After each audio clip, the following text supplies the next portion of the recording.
নমস্কার বন্ধুরা, লক্ষ্মীর ভান্ডারের নতুন এবং পুরনো বেনিফিশিয়ারি আপনাদের জন্য সুখবর। আপনাদের জন্য মে মাসের পেমেন্টের কিন্তু ইতিমধ্যে প্রসেস শুরু হয়েছে। তো কবে আপনাদের অ্যাকাউন্টে এই টাকা ঢুকবে আর সেই সঙ্গে 2025-এর দুয়ারে সরকার ক্যাম্পে লক্ষ্মীর ভান্ডার প্রকল্পে যিনারা আবেদন করেছিলেন আপনারা কবে লক্ষ্মীর ভান্ডার প্রকল্পের টাকা পাবেন, সরকার থেকে নতুন কি আপডেট রয়েছে তা এই ভিডিওতে আলোচনা করব। তো বন্ধুরা, ভিডিওটি যথেষ্ট গুরুত্বপূর্ণ হতে চলেছে, তাই আপনি যদি নতুন হন তাহলে ভবিষ্যতে ইনফরমেটিভ ইনফরমেশন সবার আগে পাওয়ার জন্য সব চ্যানেলটিকে সাবস্ক্রাইব করতে ভুলবেন না। তো বন্ধুরা, এবার আসি মেন টপিকে। তো বন্ধুরা, আপনারা জানেন পশ্চিমবঙ্গ সরকারের চালু একাধিক প্রকল্পের মধ্যে একটি জনহিতকর প্রকল্প হলো লক্ষ্মীর ভান্ডার প্রকল্প। এই প্রকল্পে রাজ্যের মহিলারা অর্থ সাহায্য পেয়ে থাকেন। সাধারণ ঘরের মহিলারা 1000 টাকা অর্থ সাহায্য পেয়ে থাকেন এবং অনগ্রসর শ্রেণীর মহিলারা অর্থাৎ তফসিলি জাতীয় উপজাতির মহিলারা 1200 টাকা করে প্রত্যেক মাসে আর্থিক সাহায্য পেয়ে থাকেন। এবার বলি মে মাসে টাকা কবে পাবেন। ইতিমধ্যে যিনারা প্রতি মাসে লক্ষ্মীর ভান্ডার প্রকল্পের টাকা পেয়ে আসছেন আপনারা গত মাসে অর্থাৎ এপ্রিলের 5 তারিখের পর থেকে আপনাদের ব্যাংকে নিজস্ব নির্দিষ্ট পরিমাণ টাকা পেয়ে গেছেন। তো সেই অনুযায়ী মে মাসে পেমেন্টও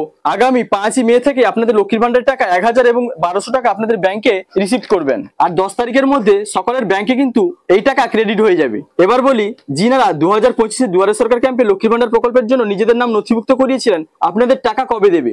তো বন্ধুরা, এখনো পর্যন্ত যতদূর জানা যাচ্ছে পশ্চিমবঙ্গ সরকার লক্ষ্মীর ভান্ডার প্রকল্পের নতুন আবেদনকারীদের অ্যাপ্লিকেশন 2025-এ দুয়ারে সরকার ক্যাম্পে জমা নিলেও লক্ষ্মীর ভান্ডার স্কিমের অধীনে এখনো অ্যাপ্লিকেশনগুলিকে ফাইনাল অ্যাপ্রুভ করেননি। তো যবে মাননীয় মুখ্যমন্ত্রী নতুনদের এই স্কিমের অন্তর্ভুক্ত করানোর ঘোষণা করবেন তবে থেকে আপনারা পুরনোদের সঙ্গে একই তারিখে লক্ষ্মীর ভান্ডারের প্রকল্পের টাকা পেতে শুরু করবেন। আর তার জন্য আপনাদের ঘোষণা পর্যন্ত অবশ্যই অপেক্ষা করতে হবে। অর্থাৎ লক্ষ্মীর ভান্ডার প্রকল্পে নতুন আবেদনকারী যিনারা 2025-এ দুয়ারে সরকার ক্যাম্পে আবেদন করেছিলেন আপনাদের জন্য সরকার থেকে এখনো কোনো নতুন ঘোষণা হয়নি। তো বন্ধুরা, এই ছিল নতুন আপডেট। ভিডিওটি ভালো লাগলে লাইক, কমেন্ট, শেয়ার এবং সাবস্ক্রাইব করতে ভুলবেন না। দেখা হচ্ছে নতুন কোনো ইনফরমেটিভ ভিডিওর সঙ্গে। আপনারা ভালো থাকবেন, সুস্থ থাকবেন। Thank you.